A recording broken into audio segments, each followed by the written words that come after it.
la wadaago strong blockchain oo Polygon side baa xiriir rabaa marka inaan la wadaago stepkan qaadayo iyo tilaabooyinka iyo saan u xirxirayo iyo waxa laga rabo marka daawasho wacan. Let's go. First step waxa waaye MetaMask waa inaan leedahay anigu waa leeyahay waa kana MetaMaskayga labo waa inay kuugu jirto Ethereum agaaski wax ku bixsid Ethereum na awal buu ku jiray waa soo dirsan kartaa hadii aad ugu rabtid. Saddex waa inaan 10 strong soo dirsado oo KuCoin waa inuu ku jiraa kayga KuCoin soo dirsado MetaMask soo dirsado marka daawasho wacan. Let's do. hadda waxaan koobinayaa addresska MetaMask sidii strong oo soo dirsan lahaa. KuCoin baan joognaa. KuCoin marka rabtid inaad ka soo dirtid strong baa waxa ka soo diraysa trading account waxa u diraysa main account wuxuu ka saacideynayaa inaad diri kartid oo meesha rabtid u diri kartid laakiin marka joogtid trading account kama diri kartid oo uma diri kartid meesha rabtid. So aniga inta raba inaan diro waa ila aragtay waa kana so withdraw waan dhahayaa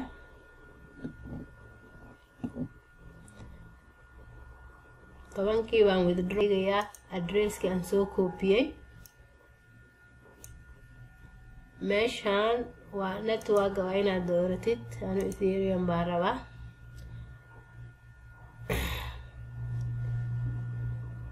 labo waa inaan max dhaho marka waxa laga goosanayaa 0.5 strong baa laga goosanayaa waa ogala meeshaan waxayna siinayaan digniin ah la haysa si xoolaha kaaga luminin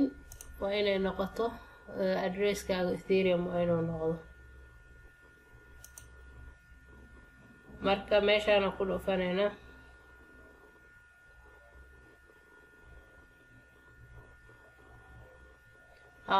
waxaan akhriyaa shuruucda meesha taala oo ku dhufanaya waxaan rabaa inaan maxaa la dhahaa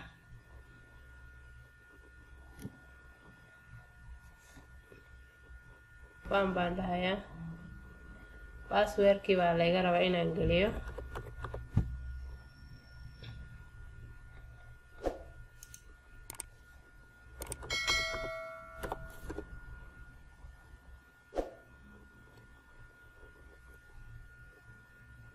code from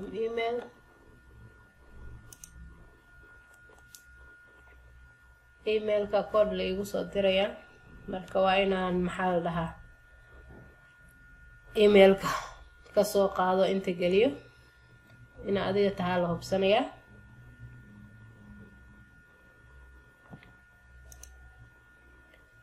emailka code-ku ii soo diray baan hadda gelinaya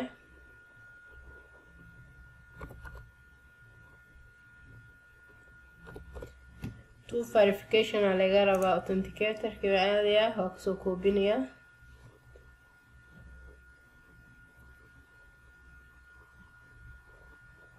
hadda ku qoraya saa u jeedaan hadda submit baan dhahayaa waxaan ka warsugnaba waxa weeye inuu coinkayga inta soo galo hadduu alla raali ka noqdo strong coinkii aan soo diray so intaan ka filanayna insha Allah markuu imaado kabacdi waxaan guda galaynaa sida u xirxiri lahayn hadduu alla idmo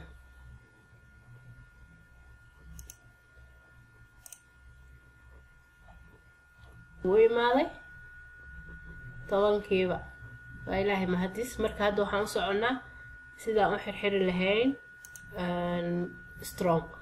so website-ka waxaa imaanaysaa strong website-kii strong markaa imaatid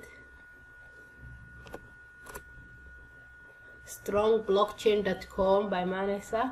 create your note baa dhahaysaa create your note markaa ku dhufatid walletkaaga ku xiraysaa saa u jeedid meeshan waxaa ii yaala 0.0579 oo Ethereum iyo 10 coin oo strong ah wallet-kaygan waa kaasa marka create a note baan dhahnaa oo ku dhufanayna anagu ethereum ma rabna inaan xirno polygon baan rabnaa inaan xirno polygon-ti waa ku dhufanaysaa magac baa u samaysanaysaa adigu rabtid any magac you want كده أوصل مثلا ساعة ماشاس ما أنتو بشوا صدح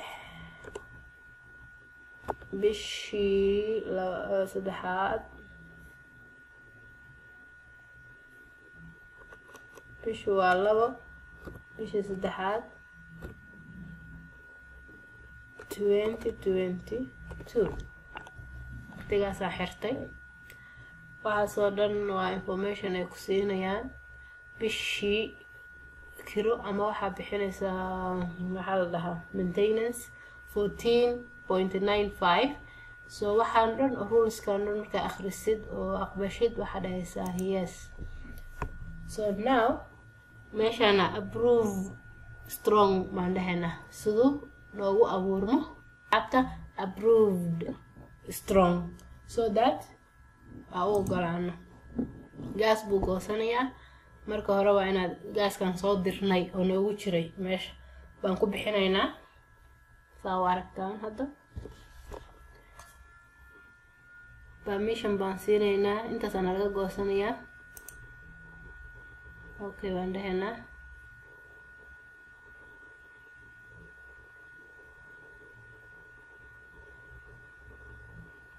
soo mujeedaan initiation buu ku sameynaya ama wuu dhamaystiraya hadda approved baa kusoo qormatay saa ujeedaan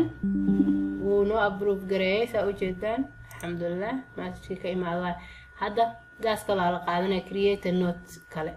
waa ku dhufanaynaa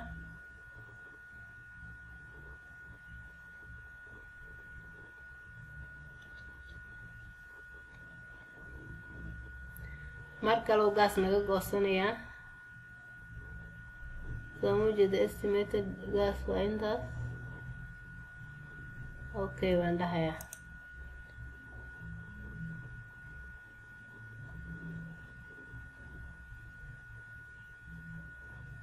hadda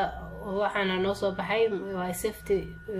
inaa raacdid waxaas inaa akhrisid hadhowna I understand baa dhahaysaa oo ku dhufatay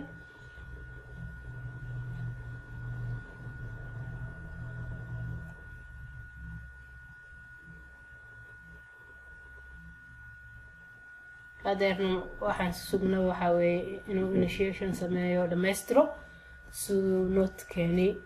noo aqbalo waa sugaynaa waqti yar u qaadanaya approved uu dhahay mar labaad waxaan sugnaaba tan notekii baan waxaynay soo ujeedaanba hal xabo note noo samaysmay waqtigaas uu xaggaana ku dhufanaya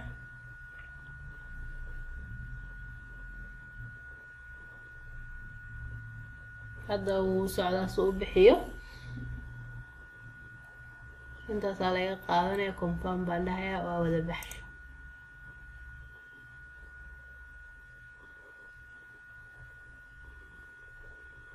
approval-kii baan sugayaa haduu alla raali ka noqdo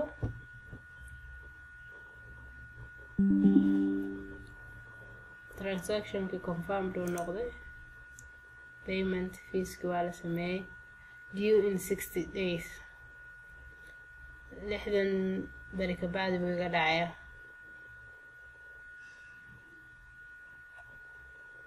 marka intaasaan rabay inaan nooga faa'iideeyo note koowaad baan xirnay passive income waaye qof kasta waxaan ku waan lahaa oo lacagtaas awoodo halka xabo wuxuu joogaa hadda 200 iyo anigu hadda raqiis baan ku helay 245 buu halkii note jooga dad qaali bay ku heleen laakiin qofka awoodo xiran aan dhihi lahaa anigu halaga faa'iideysto hadda kii koowaad baa xiray waa arkaya bil kasta waxa kaaga soo dhacay 0.0125